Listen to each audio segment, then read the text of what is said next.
One of the great kings of Judah in the Old Testament was King Hezekiah. I did a series of devotions on him a few years back. I'll put a link here for you to go and check those out.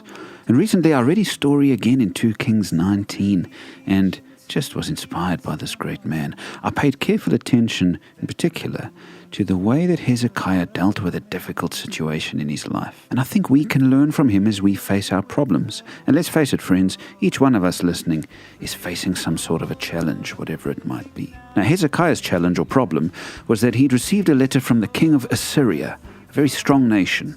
And the king of Assyria said that he and his army were coming to destroy Jerusalem, and that Hezekiah would be foolish to trust in God for deliverance because the Assyrians were so strong, not even God could stop them. And proof of this, he said, was that Assyria had just flattened all the surrounding nations and they were going to do the same to Jerusalem.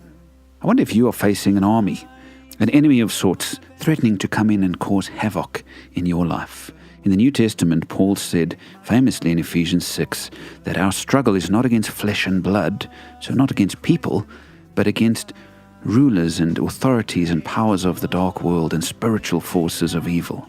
And I think that each one of us who are Christians, who know Jesus as our Savior, face many spiritual challenges. Our spiritual enemies come after us. They try to defeat us, knock us down, hold us captive, get us into bad ways. But notice what Hezekiah did. He saw this army coming against him, and we read this in 2 Kings 19, verse 14. Hezekiah received the letter from the messengers and read it. Then he went up to the temple of the Lord and spread it out before the Lord. Now I love this. He took his problem, his issue, this letter, and he spread it out before God and prayed. I think we forget to do this a lot of the time. We just keep our struggles within. We just wrestle with them inside of ourselves. We bury them away. We think about it all the time, but we never really take the time to lay it out before God, to take our problem to Him and pray.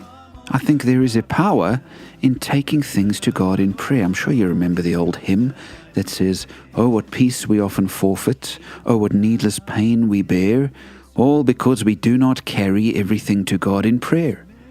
Today, friends, take the problems and issues you're facing and carry them to God in prayer. Spread them out before God and share it with Him and say, "This is what's going on, Lord. This is what's in my mind and this is what I'm struggling with." Tell Him in great detail what you're thinking and what you need as you face an enemy. And as we shall see throughout the week, friends, God is faithful and He will answer and get us through.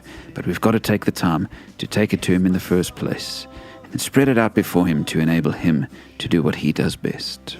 The Holy Ghost abides within.